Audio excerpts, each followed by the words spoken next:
Hello दोस्तों, आपका स्वागत है साइंस बंकर्स चैनल पर। दोस्तों, आज हम लेके आए हैं जो हाल ही में एग्ज़ाम हुआ है बीपीएससी का, उस बिहार पीसीएस का टीचर रिक्रूटमेंट एग्ज़ाम, उसमें से जो साइंस का पेपर है वो हम लेके आए हैं। जो हो सकता है आने वाले आपके जो डीएसएसबी एग्ज़ाम है उसके लिए भी इम्पॉर्टेंट कुछ क्वेश्चंस इसमें से आपको देखने को मिले। तो चलो स्टार्ट करते हैं। इसमें टोटल आपके 40 क्वेश्चंस हैं और पहले आप इन क्वेश्चंस को खुद ट्राई करो और फिर उसके बाद आप कमेंट करना कि आपने कितना स्कोर किया है। तो पहला क्वेश्चन है, which of the following represents the correct electronic configuration of nitrogen. तो नाइट्रोजन का एटॉमिक नंबर आपको पता है 7 होता है, तो करेक्ट इलेक्ट्रॉनिक कन्फिग्रेशन हो गई 2 और 5। बहुत ईजी क्वेश्चन है ये। सेकेंड, इधर अगर देखें, the force required to maintain an object at constant velocity is. किसी भी ऑब्जेक्ट को कांस्टेंट वेलोसिटी पे मेंटेन करने के लिए किस फोर्स की ज़रूरत होती है? Frictional force, gravitational, net force और more than one other, none of the above. तो आप इसका आंसर पहले मार्क कर लो, फिर हम बताते हैं। तो अब आपको पता है, जैसे कोई भी ऑब्जेक्ट कांस्टेंट वेलोसिटी में मूव कर रहा है, तो कांस्टेंट वेलोसिटी में कोई भी ऑब्जेक्ट कब मूव कर पाएगा? अगर ये कांस्टेंट वेलोसिटी में कोई ऑब्जेक्ट मूव कर रहा है, फॉर एग्जांपल जैसे आप एक बॉल को लो और इसको मूव करते हो, ये कांस्टेंट वेलोसिटी में तब तक मूव करेगा। ये जो हमारा अर्थ है वो कांस्टेंट वेलोसिटी में सूर्य के चारों ओर कब तक मूव कर रहा है? जब तक उसके ऊपर कौन सा फोर्स एक्ट कर रहा है? Gravitational force. ठीक है, तो इसका आंसर हो जाएगा ग्रेविटेशनल फोर्स। जो प्लैनेट्स जो कांस्टेंट वेलोसिटी मोशन करते हैं उस इसी फोर्स की वजह से। So the force required to maintain an object and constant velocity, that is gravitational force. Now question number 112 is, the magnetic field lines around the straight current carrying conductors are ellipse, concentric circles, parallel lines, more than. तो अगर आप देखो तो एक straight current carrying conductors के जो magnetic fields होते हैं वो क्या होते हैं? Concentric circle. So option number B. Next है here, which of the following terms does not represent electrical power?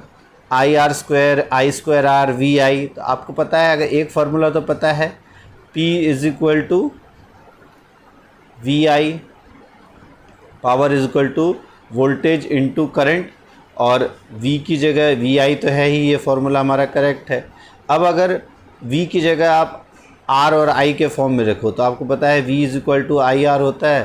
तो V की जगह अगर आप आई आर रखते हो तो आई आर इंटू आई, तो ये हो जाएगा आपका आई स्क्वायर आर। तो ये भी आपका सही है, तो आई आर स्क्वायर गलत है, तो ऑप्शन नंबर ए आपका सही करेक्ट आंसर हो जाएगा।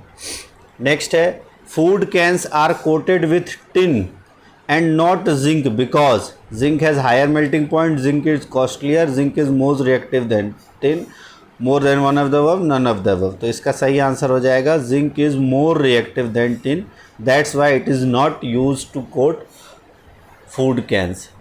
क्वेश्चन नंबर 16 है, which of the following is not a physical change? Burning of coal, melting of. तो पहला ऑप्शन ही आप देख सकते हो, लेकिन बहुत बार ऐसे क्वेश्चन में पहला ऑप्शन देख के आप करेक्ट करने की कोशिश करोगे, तो क्योंकि ऑप्शन में मोर than one of the above भी है तो इसलिए आपको सारे ऑप्शंस देखने हैं। तो बर्निंग ऑफ कोल एक फिजिकल चेंज नहीं है, ये भी हमारा आंसर हो सकता है। Melting of ice physical change है, हाँ बिल्कुल है, तो ये हमारा आंसर नहीं होगा। Dissolving of salt in water, it is not a physical change, तो ये भी it is a physical change, it is a physical change.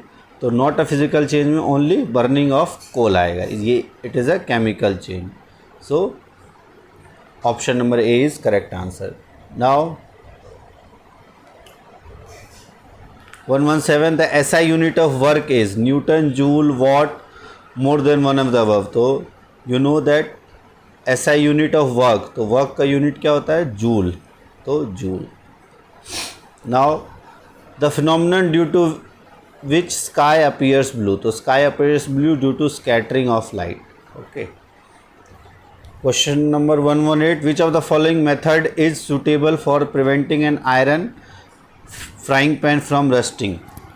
So applying paint, grease, coating of zinc, more than one of the above। क्या होगा इसका answer?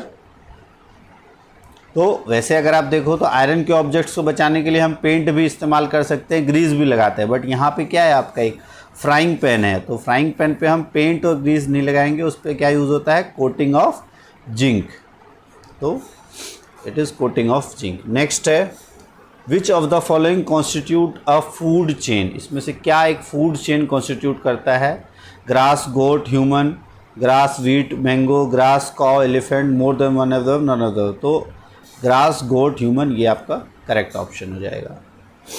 Next है which of the following is a plant hormone, gibberellin, auxin, cytokinin, तो आपको पता है gibberellin भी एक प्लांट हार्मोन है, ऑक्सिन भी एक प्लांट हार्मोन है, साइटोकाइनिन भी एक प्लांट हार्मोन है, तो इसका आंसर हो जाएगा नन ऑफ द अबव या more than one of the above, तो इसका आंसर हो जाएगा more than one of the above, तीनों है ना। अब इस क्वेश्चन को देखें, what is the process of changing a substance directly from solid to gas is called, तो from solid to gas directly जब चेंज हो it is known as sublimation, ठीक है। और ये मेनली इसके एग्जांपल्स आपसे पूछते हैं, तो जो नेफ्थलीन की बॉल्स होती हैं वो इसके एग्जांपल्स है, या अमोनियम क्लोराइड NH4Cl केमिकल में ये इसका सब्लिमेशन डायरेक्टली हो जाता है। नेक्स्ट क्वेश्चन है आपका, the study of inheritance of traits of human is, traits in human is called, तो study of traits in humans is called herpetology, heredity, paleontology, so इसका सही आंसर हो जाएगा हेरिडिटी। और ये आपका जो हेरिपिटोलॉजी है ये रेप्टाइल्स के स्टडी को कहा जाता है, और पेलियोंटोलॉजी जो हम फॉसिल्स के स्टडी को कहते हैं पेलियोंटोलॉजी, तो study of inheritance of trait is heredity. Now what happens when lights enter a glass slab from a air, तो ग्लास स्लैब फ्रॉम एयर जब लाइट एंटर करता है तो क्या होता है, तो it bends away from the normal, it bends towards normal, it undergoes TIR और more than one of the above, तो इसका सही आंसर क्या हो जाएगा कि अगर किसी ग्लास स्लैब से लाइट एंटर कर रही है फ्रॉम एयर, तो एयर से लाइट, एयर का जो है वो रेयर है और ये डेंसर मीडियम है, तो जब भी कोई लाइट डेंसर मीडियम में ट्रैवल करती है तो क्या होती है, टुवर्ड्स नॉर्मल चले जाते हैं, इसी प्रोसेस को हम कहते हैं रिफ्रैक्शन, तो it bends towards normal, option number B is the correct answer. Now what is the common name of calcium hydroxide, calcium hydroxide CaOH2, ये किसका कॉमन नेम है, सो इसका कॉमन नेम है slaked lime, okay, slaked lime. Baking soda का formula क्या होता है, NaHCO3, सोडियम हाइड्रोजन कार्बोनेट, ठीक है। लाइम वाटर क्या होता है, इसके साथ अगर साथ में वाटर ऐड हो that is called lime water. और यहाँ से क्वेश्चन पूछा जाता है जो आपका कैल्शियम ऑक्साइड है उसको क्या कहते हैं, तो कैल्शियम ऑक्साइड को कहा जाता है क्विक लाइम, ये भी आप ध्यान रख लो, क्विक लाइम हम कहते हैं कैल्शियम ऑक्साइड को, एंड जब उसमें वाटर मिलाते हैं तो बनता है स्लेक्ड लाइम, और इससे अगर आप कार्बन डाइऑक्साइड पास कर देते हो तब बन जाता है calcium carbonate and it is known as limestone. And that's why जो अगर आप दीवारों पे वाइट वॉश होता है तो कुछ देर बाद शाइन जो करने लगता है वो इसी की वजह से करता है। Next question 127, starting from a stationary position Rahul pedals is bicycle to attain a velocity of 6 metre पर second in 30 second, then he apply brakes such that the velocity of the vehicles becomes 4 metre पर second in next 5 second, calculate the acceleration in both case, तो आपको पता है acceleration का formula क्या होता है, v-u/t, और v is final velocity, u is initial velocity. तो फर्स्ट केस में अगर देखें पेडल्स इज बाइसिकल, तो इनिशियली स्टेशनरी पोजीशन है तो इनिशियल वेलोसिटी कितनी है 0, फाइनल वेलोसिटी है 6, तो 6 - 0 और अपॉन में 30 सेकेंड, तो 30 हो जाएगा, तो 6/30 ये 1/5, तो 0.2 मीटर पर सेकेंड, और स्पीड बढ़ रही है तो पॉजिटिव में आंसर आएगा। नेक्स्ट है जब अप्लाई करेगा ब्रेक तो कम्स टू 4 मीटर पर सेकेंड इन नेक्स्ट 5 सेकेंड, तो अब 6 से 4 पे जा रहा है तो 4 - 6/5, तो इट इज़ -2/5, तो माइनस इसका हो जाएगा -0.4, तो इसका सही आंसर हो जाएगा ऑप्शन नंबर ए। नेक्स्ट है, next question is the break down of pyruvate to give carbon dioxide water and energy takes place in, तो ब्रेक डाउन ऑफ पायरुवेट से कार्बन डाइऑक्साइड, वाटर और एनर्जी, तो ये किस तरह का रेस्पिरेशन है? Aerobic respiration. और एरोबिक रेस्पिरेशन कहाँ पे होता है? तो it happens in mitochondria, chloroplast में नहीं होता, इट हैपेंस इन माइटोकॉन्ड्रिया। इसके अलावा एनारोबिक रेस्पिरेशन दो होते हैं, जिसमें एक आपका ईस्ट में होता है और एक होता है आपका मसल्स में, जो क्रैम्प्स आ जाते हैं। ईस्ट में जब एनारोबिक रेस्पिरेशन होता है, इससे बनता है इथेनॉल प्लस कार्बन डाइऑक्साइड, और जब मसल्स में होता है तब लैक्टिक एसिड बनता है। तो ये आपको पता होना चाहिए, पायरुवेट से ही ये सारी चीज़ें बनती है। नेक्स्ट है, which of the following is an unsaturated hydrocarbon? Methane, ethene, ethane. तो आपको पता है अनसेचुरेटेड हाइड्रोकार्बन कौन कौन से होते हैं? एल्कीन और एल्काइंस। तो alkene and alkynes, that's why option number B is the correct answer, ethene. Next, who discovered cell for the first time? So अब यहाँ पर सिर्फ सेल की बात की जा रही है, तो आंसर हो जाएगा रॉबर्ट हुक। इसने 1665 में कॉक सेल में डिस्कवर किए थे। एंड अगर यहाँ पर लिविंग सेल आता है, who discovered the living cell, तो आपको पता है लिविंग सेल होता है, तो आंसर हो जाता है Anton van Leeuwenhoek. Okay, next है, the lichens are sensitive to which air pollutant? तो lichens are sensitive to sulphur monoxide, sulphur dioxide. Okay, तो सल्फर डाइऑक्साइड सही आंसर है। और पता है आपको लाइकेंस क्या होते हैं? लाइकेंस एल्गी और फंजाई का सिम्बायोटिक रिलेशनशिप होता है, और ये एज अ पॉल्यूशन इंडिकेटर भी होता है। जहाँ पे सल्फर डाइऑक्साइड जो मेजर पॉल्यूटेंट है, ये यहाँ जहाँ भी रहते हैं लाइकेंस वहाँ पर ग्रो नहीं कर पाते। तो जहाँ लाइकेन ग्रो हो रहा है, इसका मतलब वहाँ का एयर पॉल्यूशन लेवल काफ़ी कम है। नेक्स्ट है, the gap between two neurons is? तो टू न्यूरॉन्स के बीच का गैप क्या होता है? Synapse, dendrites, axon. तो इसका आंसर है सिनेप्स। आपको पता है अगर ये यहाँ पे इस तरह का न्यूरॉन रहता है, जहाँ पे ये डेंड्रॉइड्स है, ये सेल बॉडी, और फिर इस तरह से ये एक्सॉन्स से होते हुए सिग्नल जाता है, और जो नेक्स्ट डेंड्राइट्स है, ये यहाँ पे एक्सोनल एंड्स है और ये डेंड्राइट्स, तो इसके बीच का जो गैप है that is called synapses. Next है, विच सब atomic particle has negligible mass? Proton, electron, neutron, more than one of the above. अब इसमें इस क्वेश्चन में बहुत बार आप जल्दीबाजी में गलती करके न्यूट्रॉन आंसर करके आ जाओगे, बट यहाँ मास पूछा गया है। तो प्रोटॉन और न्यूट्रॉन को तो मास अप्रॉक्सीमेटली सेम होता है, नेग्लिजिबल मास होता है इलेक्ट्रॉन का। कितना होता है इसका? 9.1 इंटू 10⁻³ किलोग्राम, तो काफ़ी कम होता है। तो इसलिए इलेक्ट्रॉन का जो है वो नेग्लिजिबल मास है। नेक्स्ट है, the acceleration due to gravity on the surface of earth is? ये तो बहुत इजी क्वेश्चन है, 9.8 मीटर पर second square. Next question is, which of the following is not a vector borne disease? तो vector borne disease में आपका dengue है, बिल्कुल। किससे फैलता है ये? एडीज मॉस्किटो से। मलेरिया, ये भी आपका एनोफिलीज मॉस्किटो। ट्यूबरक्लोसिस, तो ट्यूबरक्लोसिस क्या होता है? ये बैक्टीरिया से फैलता है, बट ये वेक्टर बॉर्न नहीं है, तो ऑप्शन नंबर सी हो जाएगा सही आंसर। नेक्स्ट है आपका question number 132, which of the following is a characteristics property of acid? They have pH greater than 7, नहीं, गलत है ये। Turns red litmus paper blue, that is also wrong. Turns blue litmus paper red, yes it is correct, so option number C is correct answer. Next, what is the work to be done to increase the velocity of car from 30 kmph to 60 kmph?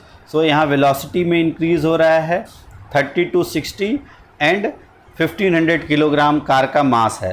तो work आपको पता है, work done जो है वो kinetic energy से यहाँ हम रिलेट करेंगे, और ये होता है आपका हाफ mv²। तो हाफ mv² से आपको निकालना है, लेकिन अब यहाँ पे अगर आप देखो तो 30 kilometre per hour velocity change हुई है। इसको पहले हम मीटर पर सेकेंड में चेंज कर सकते हैं, या आप डायरेक्ट यहाँ कैलकुलेशन कर सकते हो। हाफ m की वैल्यू है आपकी 1500, और वेलोसिटी आपकी 30, और किलोमीटर पर आवर है, तो आपको पता है किससे डिवाइड करोगे? ये हो जाता है 15/18 से। तो जब आप इसको करोगे तो ये हो जाएगा 3 1 जा, ये 3 6 जा, और फिर जब आप इसको यहाँ से करते हो 2 से ये हो जाएगा 7 5। ओके, अच्छा एक ये इसमें एक और आपको ये v स्क्वायर है ना, तो ये 30 और 5/18 एक बार और आ जाएगा, ये आप ध्यान रखना। तो टोटल जब कैलकुलेट करोगे तो इसका आंसर आएगा 156250। नेक्स्ट है question number, butanone is a 4 carbon compound with functional group. तो ब्यूटेनॉन 4 कार्बन कंपाउंड है, इसका फंक्शनल ग्रुप क्या है? Aldehyde, carboxylic acid, ketone. So आपको पता है ब्यूटेनॉन है तो it is a ketone. Next है, what happens when dilute hydrochloric acid is added to iron filings. Iron filings में अगर डाइल्यूट HCl को ऐड किया जाएगा तो क्या होगा? Chlorine gas and iron hydroxide are produce, hydrogen gas and iron chloride are produce, no reaction takes place. अब आपको पता है हाइड्रोक्लोरिक एसिड में जब आयरन क्या है? एक मेटल, तो मेटल को जब भी एसिड के साथ रिएक्ट करते हैं तो हाइड्रोजन गैस रिलीज होती है, तो option number B correct answer हो जाएगा हमारा। सो इस तरह से ये 40 क्वेश्चंस। अच्छा एक और हैं आपके कुछ क्वेश्चंस, देख लेते हैं क्या है। द एंथर कंटेन्स, 40 क्वेश्चन है टोटल, अभी 30 हुए हैं हमारे। नेक्स्ट है द एंथर कंटेन्स, एंथर के अंदर क्या होता है? Ovule, sepals, pollen grains. तो एंथर पता है आपको मेल पार्ट होता है, option number C pollen grains. Next है, which of the following statement about permanent tissue is correct? They are found in young plant, they lose the ability to work, they are capable of rapid cell division. So इसका answer हो जाएगा they lose the ability to divides and then become permanent tissue. तो option number B is the correct answer. Next is which of the following are environment friendly practices? Switching off unnecessary lights and fans, yes it is a environment friendly practices. Carrying cloth bags to put purchase in while shopping, ये भी सही है। Walking to school instead of getting your mother to drop on her school, that it is also. So more than one of the above, option number D is the correct answer.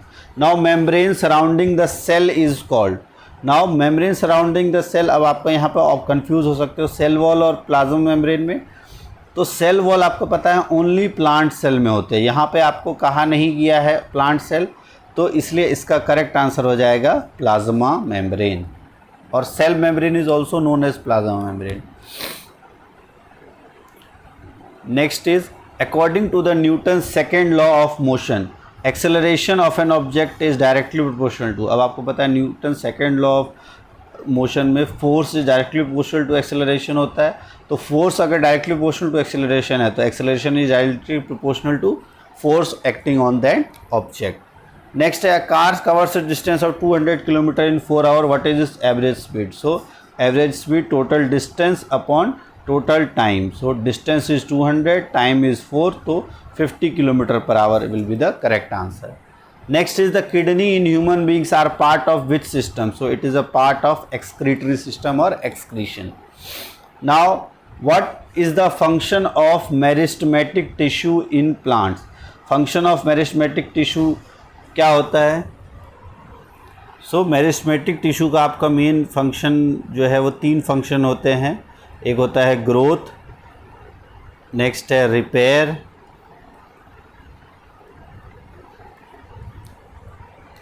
And development. तो plant के ये 3 function करने के लिए meristematic tissue work करते हैं, ये आपको पता है। तो ऑप्शन अगर देखें प्रोटेक्शन, सपोर्ट एंड ग्रोथ, तो इस ऑप्शन नंबर सी आंसर से हो जाएगा सही। नेक्स्ट है, which of the following is fair weather phenomenon occurs? So आपको पता है जो एटमॉस्फेयर के है हमारा, उसके टोटल 5 मेंस लेयर होते हैं, आप वैसे याद रख सकते हो STEM, ठीक है, स्टेम, और एक और T होता है स्टेम्ड से। लेकिन अगर आप याद रखना चाहो, सबसे पहले होता है ट्रोफोस्फियर, फिर आपका होता है स्ट्रेटोस्फियर, फिर होता है मेसोस्फियर। ये 3 तो आप याद रख सकते हो। उसके बाद एक और होता है thermosphere and last is exosphere, ये होता है। तो सबसे जो नीचे की लेयर होता है दैट इज़ ट्रोफोस्फियर, और इसी में वेदर के फिनोमिनन्स इसी के अंदर होते हैं। इसका टेम्परेचर 17 डिग्री सेल्सियस से -50 डिग्री तक इसका टेम्परेचर जा सकता है। उसके बाद आयोनोस्फेयर होता है जिसमें मेनली ट्रोपोस्फेयर के बाद होता है आपका अच्छा आयोनोस्फेयर, इसमें एक आपका मीजोस्फेयर और थर्मोस्फेयर के बीच का एक रेंज होता है, दैट इज़ कॉल्ड आयोनोस्फेयर। तो स्ट्रेटोस्फेयर, आयोनोस्फेयर, ट्रोपोस्फेयर, तो इसका आंसर हो जाएगा ट्रोपोस्फेयर। और मेनली आपसे क्वेश्चन वेदर फिनोमिना ट्रोपोस्फेयर में, और सबसे इंपॉर्टेंट पूछा जाता है ओजोन के जो रेडिएशंस है वो कहाँ एब्जॉर्ब होते हैं, तो वो एब्जॉर्ब होते हैं आपके स्ट्रेटोस्फेयर में। ये दो क्वेश्चंस काफ़ी आते हैं तो ध्यान रखना है। नेक्स्ट है what happened to the gravitational force between two object if the distance between doubles. आपको पता है ग्रेविटेशनल फोर्स जो है, जो जी है, ये ग्रेविटेशनल फोर्स एफ जो है, force is directly proportional to the product of mass and inversely proportional to the distance and square of the distance. So if distance between them is doubled, so square of double is 4, तो 1/4 time हो जाएगा, so it becomes 1/4. Now what is the speed of sound speed of sound is maximum in which of the following? Water, air, steel. So steel is आपको पता है solid में sound की speed सबसे ज़्यादा होती है, तो option number C is the correct answer. Next है which of the following is not a characteristics of solid? Ability to flow easily, definite shape, molecule closely packed. So ability to flow is not a characteristics of solid, it is a characteristics of liquid और gas. Okay, so this is the question paper of BPSC TRE and इसमें आपके जितने भी questions थे आप इसको try करो। वैसे क्वेश्चंस इजी थे लेकिन फिर भी एक प्रैक्टिस हो जाएगी आपकी। और कमेंट बॉक्स में लिखो आपने कितने इसमें स्कोर किया है, और नेक्स्ट आपको किस टॉपिक से रिलेटेड वीडियो चाहिए वो भी आप कमेंट में लिखो। और अगर आपने इस चैनल को सब्सक्राइब नहीं किया है तो चैनल सब्सक्राइब कर लो। और आपका जल्द ही ये एग्ज़ाम आपका अगस्त एंड या सितंबर में एग्ज़ाम होने जा रहा है, ये आप ध्यान रखना। इसके लिए तैयारी आप करते रहो, प्रैक्टिस करते रहो। Thanks for watching science.